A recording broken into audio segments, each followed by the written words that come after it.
qu'on a une culture, nous, françaises, de la punition. Et on pense que c'est normal. Pourquoi est-ce qu'on exclut un enfant de l'école ? Parce qu'il est différent. Des outils comme l'intelligence artificielle, elles posent pas réellement de nouvelles questions. Elles posent d'anciennes questions auxquelles on n'a pas répondu depuis longtemps. Comme Maria Montessori le disait, l'éducation est la plus belle arme de paix. Michel Onfray a cette phrase que j'aime beaucoup, il dit « Tous les enfants sont des philosophes et certains adultes le demeurent ».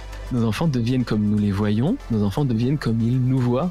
Prenons le temps de réfléchir à ce qu'on veut pour demain. Bienvenue sur le podcast Les Adultes de demain. Je m'appelle Stéphanie Desclèbes, je suis entrepreneure et surtout une actrice engagée pour l'enfance. Dans ce podcast, je donne la voix à celles et ceux qui changent le monde grâce à l'éducation. Pour en savoir plus sur mes dernières actualités, rendez-vous sur le compte Insta @lesadultesdedemain ou sur mon compte perso LinkedIn. Pour retrouver un condensé des meilleurs moments du podcast, je vous laisse découvrir le livre « Offrir le meilleur aux enfants » aux éditions Hatier, que j'ai coécrit avec ma mère Sylvie Desclèbes, que vous entendrez beaucoup dans ce podcast. Allez, je laisse place à un nouvel épisode.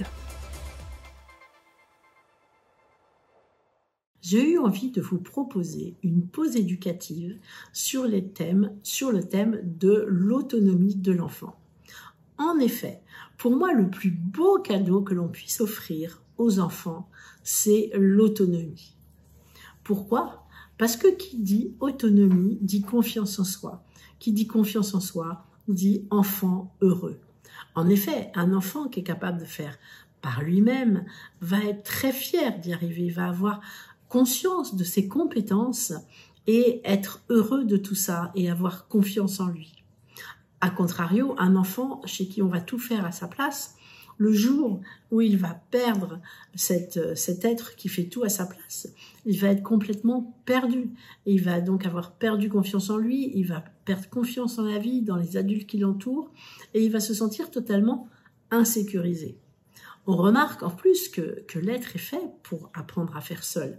La preuve, il apprend à s'asseoir tout seul, il apprend à marcher à quatre pattes tout seul, il apprend à se mettre debout tout seul, il apprend à marcher seul, il apprend à parler seul, il apprend à manger seul.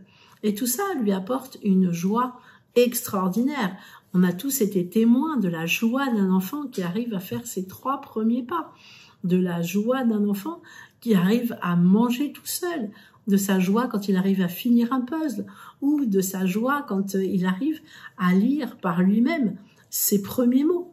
Donc c'est vraiment un besoin, et en fait on est aussi fait pour faire par nous-mêmes, puisque tout petit, on doit apprendre tout ça par nous-mêmes. Donc l'autonomie, ça va apporter vraiment une sérénité dans sa vie, dans la vie affective. Ça va l'aider dans sa vie scolaire, ça va l'aider dans sa vie sociale, ça va l'aider à penser par lui-même, ça va l'aider vraiment, comme je vous disais, dans le développement de la confiance en soi. L'autonomie, c'est quelque chose qui va s'acquérir dès la naissance, par la préparation par l'adulte d'un environnement dans lequel l'enfant va pouvoir acquérir cette autonomie. Bien sûr, vous me direz, comme je vous ai dit tout à l'heure, ils marchent seuls, ils apprennent seuls, mais l'autonomie dans sa vie générale, elle s'acquiert tout petit. Et elle va s'acquérir tout petit grâce à notre attitude, grâce à l'environnement que l'on va aménager autour de l'enfant, grâce à la façon dont on va entourer l'enfant, les paroles que l'on va lui transmettre et tout ce que l'on va mettre en place autour de lui pour acquérir cette capacité si importante. On va aussi avoir besoin d'être dans l'observation de l'enfant parce qu'on n'a pas envie de le mettre en échec. Il est évident que l'enfant ne peut pas acquérir l'autonomie dans tous les domaines dès la naissance, mais il va acquérir cela petit à petit. En observant, on va trouver ce que l'on a à mettre en place et quelle acquisition il va pouvoir avoir seul. Et de cette façon-là, on ne le mettra pas en échec parce que, attention, l'échec peut les amener à refuser d'entreprendre, à refuser d'essayer. Donc, il faut vraiment être très vigilant par rapport à ça. Donc, nos réactions, selon ce que l'on va mettre en place autour des enfants, va être extrêmement important. Le rôle des adultes va être d'une grande importance. Il va falloir bien sûr guider cette autonomie pour lui donner toutes ses chances de s'affirmer avec sa propre pensée. On va falloir aider à consolider sa confiance en lui, en l'encourageant, en le soutenant, en le motivant. Il va falloir aussi lui montrer une confiance en sa capacité à s'autoréaliser. Parce qu'on sait que l'enfant est une éponge, il absorbe ce que l'on ressent, même si on ne le dit pas. Donc, montrer et avoir en nous une profonde confiance dans ses capacités. Comme je vous disais, on va aménager l'environnement pour répondre à ses besoins d'exploration. On va le guider, on va être des guides vers cette prise d'autonomie en lui apportant des aides, des outils, etc. que l'on va voir après. On va lui confier petit à petit, pas dès la naissance, des responsabilités qui vont être progressives en fonction de son âge, mais surtout en fonction de ce qu'on va observer. On va lui offrir un cadre aussi de prise d'initiative avec un lâcher-prise pour le laisser agir seul. On va avoir toujours en tête cette phrase que j'aime beaucoup de Maria Montessori, qu'on voit à peu près dans toutes les écoles Montessori, qui est « aide-moi à faire seul ». En effet, Maria Montessori a expliqué que l'enfant traversait la période sensible de l'environnement entre 0 et 3 ans.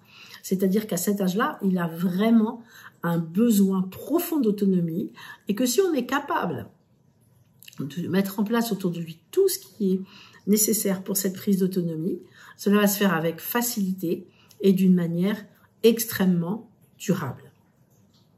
Donc, comme on disait, cette prise d'autonomie doit être accompagnée. C'est en aménagement l'environnement au fur et à mesure de ses possibilités, c'est dans notre attitude, c'est dans notre façon de lui parler, lui montrer qu'on a confiance en lui, en lui montrant qu'on pense qu'il va réussir, en lui montrant qu'on a confiance en ses capacités et qu'on est persuadé qu'il va y arriver. Il ne faudra pas évidemment s'agacer parce que les actions seront trop longues. Par exemple, quand on va le pousser à mettre ses chaussures par lui-même. Évidemment, ça va mettre plus longtemps. Donc le matin, au lieu de le presser, lui dire dépêche-toi, puis finir par le faire à sa place, on va aménager le temps pour lui laisser ce temps. Sinon, on va être poussé à intervenir et donc à le couper dans son action. Par exemple, au moment du repas, ne pas saisir la cuillère parce qu'on a décidé que quand il mange seul, il salit trop, ça va pas assez vite, etc. Donc, on va, comme je vous disais, aménager notre temps pour lui laisser le temps. Maria Montessori disait aussi, le plus beau cadeau que l'on puisse offrir aux enfants, c'est le temps.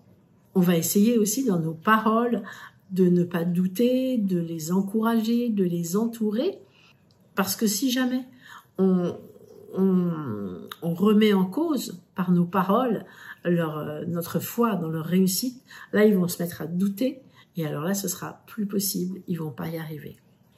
Notre réaction aussi par rapport aux erreurs va être extrêmement importante. En effet, si un enfant par exemple casse une assiette, casse un verre, si on dit aïe aïe aïe catastrophe, t'as cassé, c'est grave, etc. C'est sûr que l'enfant ne va plus oser entreprendre.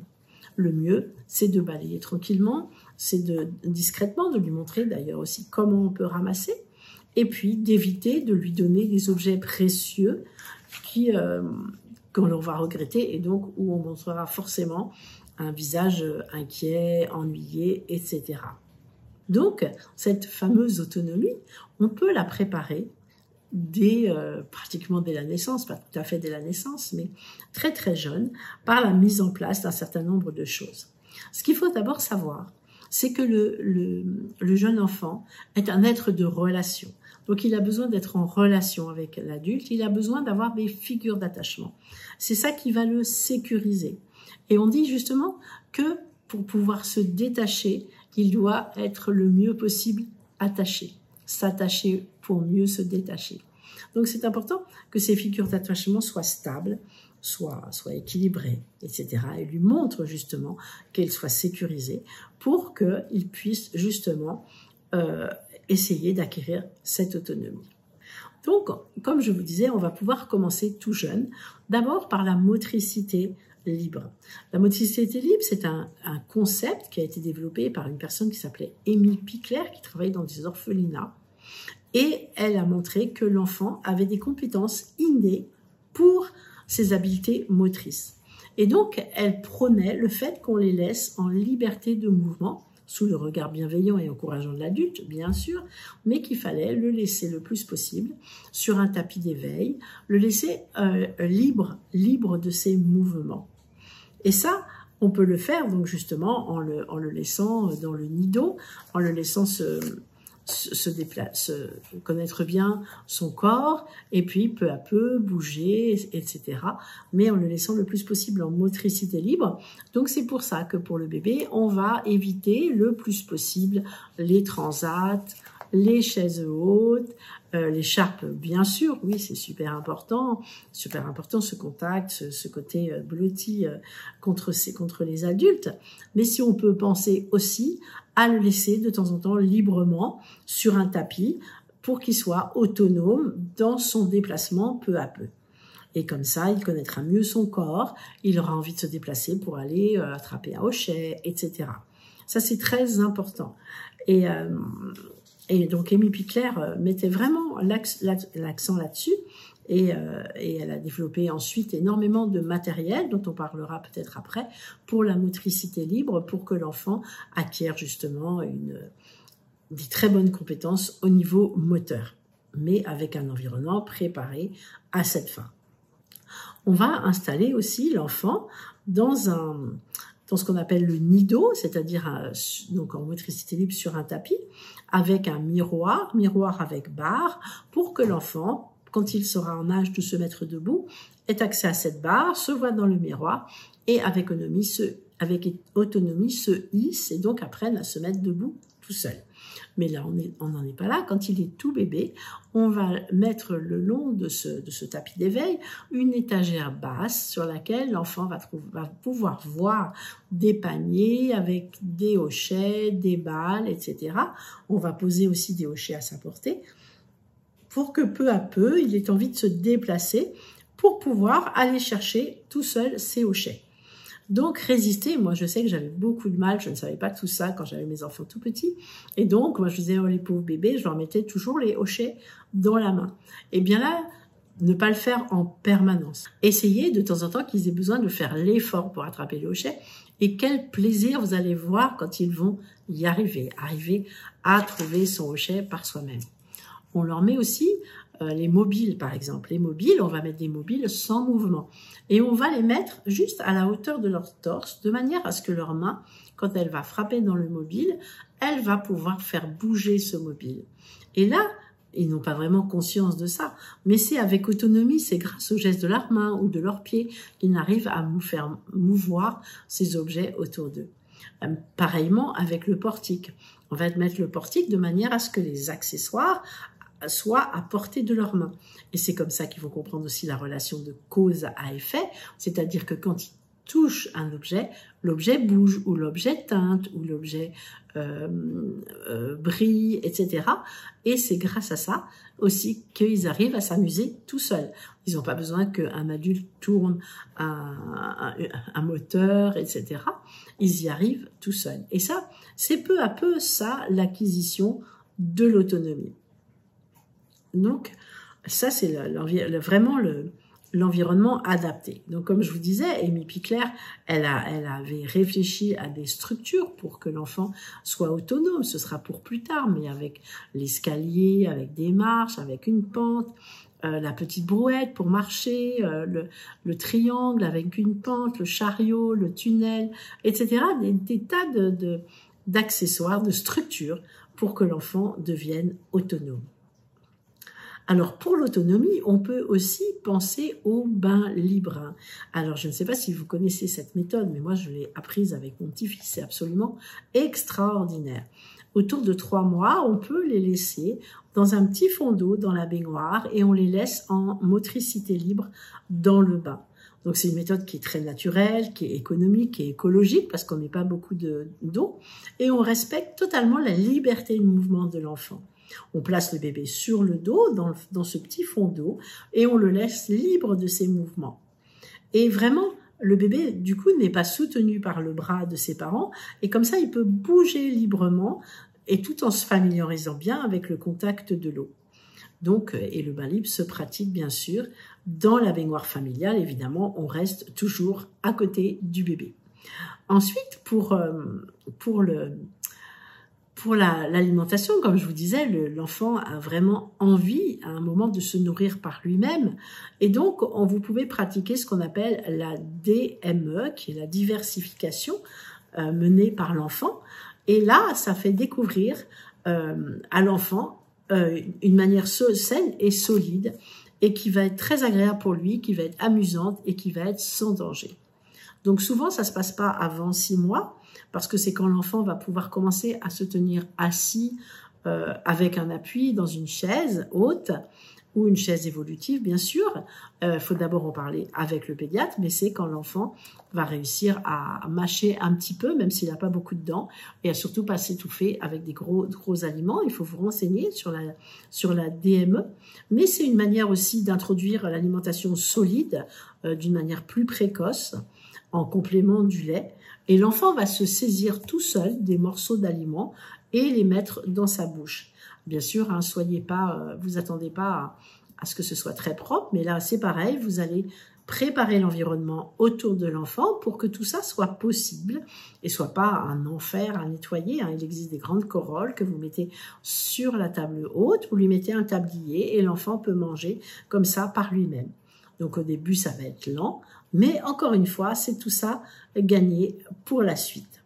Et de cette façon, il va manger vraiment en pleine conscience de ce qu'il mange, puisqu'il va reconnaître les aliments, il va les goûter, il va les toucher, et c'est vraiment quelque chose de formidable. On peut aussi, petit à petit, vous verrez qu'il veut tenir son biberon tout seul. Bien sûr, le laisser tenir son biberon tout seul, ce qui n'empêche pas de l'avoir dans les bras, d'avoir ce moment tellement agréable, mais laissez-le libre de tenir son biberon tout seul, qui montre aussi une certaine autonomie. On va voir ensuite comment développer l'autonomie de l'enfant entre 1 et 3 ans.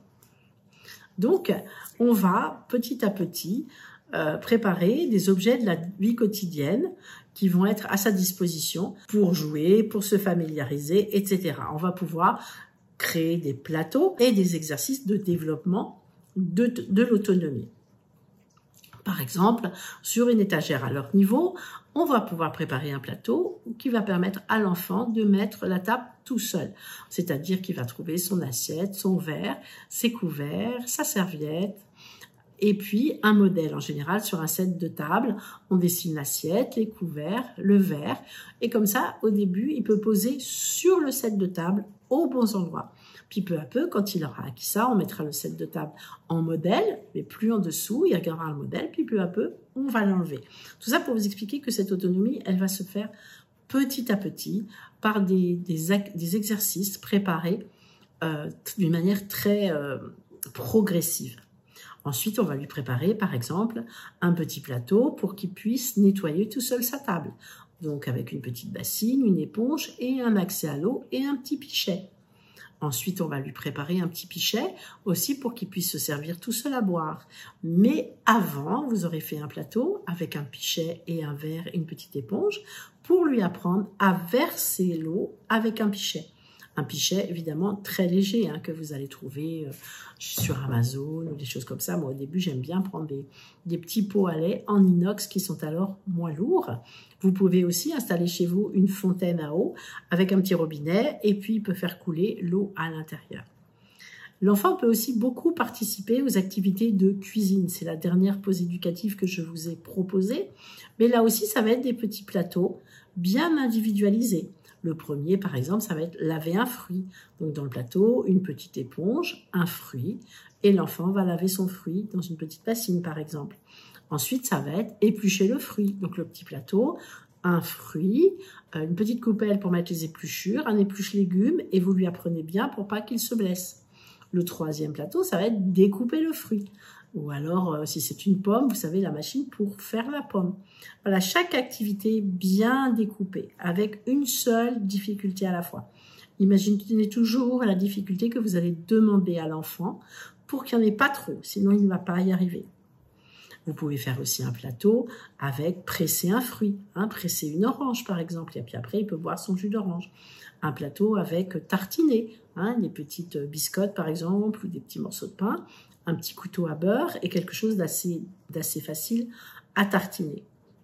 Pareil, vous pouvez prévoir une étagère à sa hauteur dans le réfrigérateur quand il sera tartiné pour qu'il puisse se préparer un petit goûter, un petit snack et puis se verser aussi de l'eau. Donc ces activités vont vraiment être mises en place petit à petit. Voilà, ce qui est vraiment important, c'est de séquencer les gestes, c'est-à-dire de découper chaque mission, vous voyez, unique, comme je vous ai dit tout à l'heure, pour ne pas le décourager et pour qu'il ait vraiment envie de le faire. Et vous montrez toujours en faisant des gestes très lents, en lui disant de bien regarder vos mains et surtout vous ne parlez pas en même temps. Parce que sinon il va se concentrer sur vos paroles et puis il ne pourra pas faire les deux en même temps.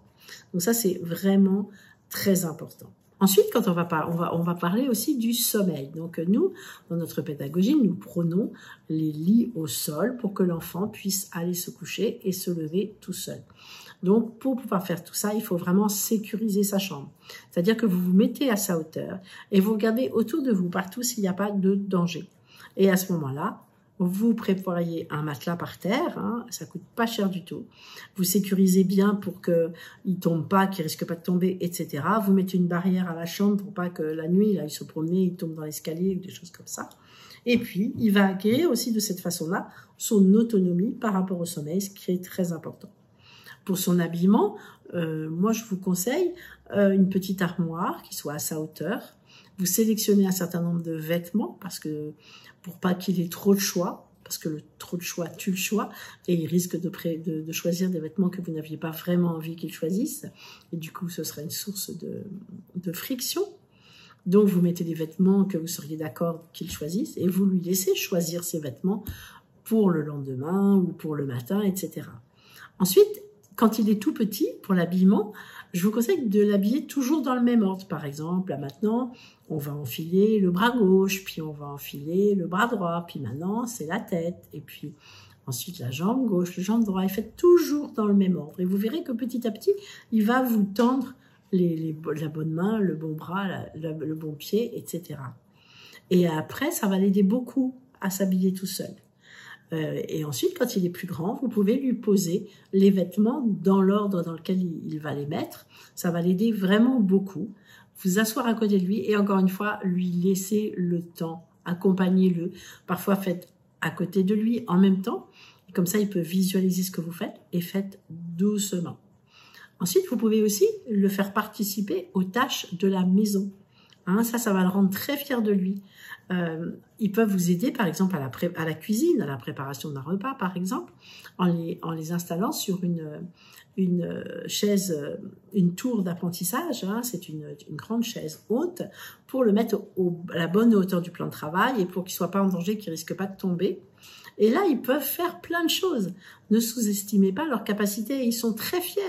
Et là, ils vont vraiment développer leur confiance en eux, de se rendre compte qu'ils participent aux tâches de la maison. C'est-à-dire qu'à partir de 16 mois, ils peuvent déjà laver la salade, ils peuvent l'essorer dans le moulin à salade, ils peuvent tartiner quelque chose, ils peuvent couper des légumes mous, ils peuvent couper des fruits, ils peuvent mettre des framboises, des fraises dans un pot pour après préparer un jus, une confiture ou je ne sais quoi. Et ils peuvent vraiment aider. Ils peuvent aussi trier le linge propre, par exemple, mettre les chaussettes d'un côté, les choses de l'autre. Ils peuvent aussi mettre dans un panier les vêtements sales pour les jeter. Ils peuvent mettre en paire des chaussettes. Ils peuvent mettre dans le lave-vaisselle.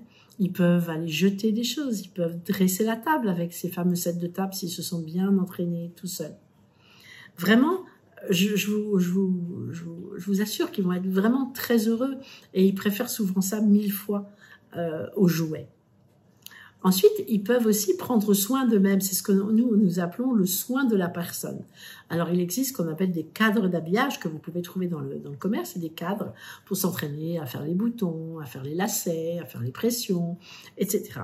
Donc, bien sûr, à la maison, vous n'êtes pas obligé de tout acheter. Vous regardez ce qu'il y a de plus important pour eux à l'instant T. Souvent, c'est les boutons, c'est la fermeture éclair, c'est les pressions. Et là, ils s'entraînent avec le cadre et ça va beaucoup leur faciliter la vie pour pouvoir ensuite s'habiller tout seuls. Ensuite, je vous conseille d'aménager aussi l'environnement de la maison pour les aider, donc notamment au moment du départ et du retour à la maison, installer une patère à leur hauteur pour qu'ils puissent accrocher leur manteau et le décrocher facilement. Prévoir peut-être un petit banc ou un petit siège pour qu'ils puissent s'asseoir pour mettre leurs chaussures et prévoir un endroit aussi, une boîte pour mettre les chaussons, une boîte pour mettre les chaussures, peut-être une boîte pour mettre le gant, l'écharpe, le bonnet. Et comme ça, ils rangent bien et pareil, ils vont avoir cette autonomie. Pareil pour la toilette, ils peuvent être autonomes, comme je vous ai dit tout à l'heure, avec la motricité libre et le bain libre, mais ensuite ils pourront rapidement se laver seuls. Donc vous pouvez soit prévoir un meuble lavabo à leur hauteur, soit mettre un marchepied, et là, mettre à leur disposition leur brosse à dents, leur dentifrice, leur brosse à cheveux, etc. Les entraîner à l'activité de se laver les mains tout seul, bien leur montrer comment on se lave les mains tout seul. Et puis, comme ça, ils sont autonomes aussi dans leur toilette. Pour le bain, vous pouvez utiliser les contenants qu'on utilise pour prendre l'avion, des mini, et vous les remplissez de savon liquide, vous mettez un petit savon dur que l'on voit, les mini-savons que l'on voit dans les hôtels par exemple, et de cette manière, ils vont aussi pouvoir prendre le bain tout seul. Ensuite, il y a toute la partie soin de leur environnement. Ils adorent prendre soin de leur environnement et c'est important qu'ils puissent le faire tout seuls, c'est-à-dire épousseter avec la poussière, pour la poussière, passer l'aspirateur, passer le balai. Ça, c'est des tas de choses que vous pouvez trouver à leur hauteur et qu'ils vont pouvoir faire tout seuls. Ils vont pouvoir aussi avoir un petit plateau pour faire un bouquet, un petit vase, des fleurs, des ciseaux, une petite coupelle, une éponge, un petit pichet. Et voilà, c'est parti pour faire un joli bouquet qui ornera leur chambre ou qui ornera la table de la maison. Et ils aiment beaucoup aussi décorer, prendre soin de la maison. C'est important aussi par rapport aux autres, dans la relation aux autres. Ils peuvent aussi prendre soin des animaux très jeunes, mais c'est pareil, un petit plateau. Si vous avez des poissons rouges, vous préparez un peu de nourriture, parce que sinon ils risquent de tout verser dedans. Et ils peuvent entièrement prendre soin des animaux. Donc tout ça, c'est très important. Et ça va vraiment les aider à se sentir bien dans la maison, à se sentir un élément important de la famille aussi. Alors, pensez aussi à établir des routines. Ça fait partie aussi de l'autonomie, c'est-à-dire essayer de faire toujours les choses dans le même ordre. Ça va vraiment aider l'enfant à savoir ce qu'il doit faire après, à savoir ce qui va se passer après. Et ça va vraiment beaucoup aussi le sécuriser, ça va le cadrer, le rassurer. Et de cette manière-là, il va aussi prendre son autonomie dans cette routine, dans ce cadre. Donc voilà pour les enfants de 0 à 3 ans, 4 ans. Donc pour la prochaine pause éducative qui aura lieu le 21 mai, je vous proposerai que l'on parle de l'autonomie pour les enfants de 3 jusqu'à l'adolescence, puisque je pense que même au niveau du collège, on doit aider les enfants à la prise d'autonomie. On dit souvent, oui, les enfants doivent être autonomes, ils rentrent en 6e. Moi, je dis non, il faut les aider, pareil, il faut préparer l'environnement pour que peu à peu, ils deviennent autonomes dans toutes leurs activités. Merci infiniment d'avoir écouté cet épisode. J'aimerais prendre le temps de remercier tous ceux qui s'abonnent à la chaîne du podcast, qui laissent des avis et des notes sur Apple Podcast ou Spotify. Ça paraît rien, mais ça fait toute la différence pour faire connaître notre travail qui est complètement indépendant. Pour me retrouver, je vous rappelle que vous pouvez aller sur le compte Instagram des Adultes de Demain ou sur mon compte LinkedIn perso. N'hésitez pas à me partager vos retours sur cet épisode ou sur le podcast en général, ça fait tellement du bien de vous lire. Je vous dis à très bientôt pour un nouvel épisode.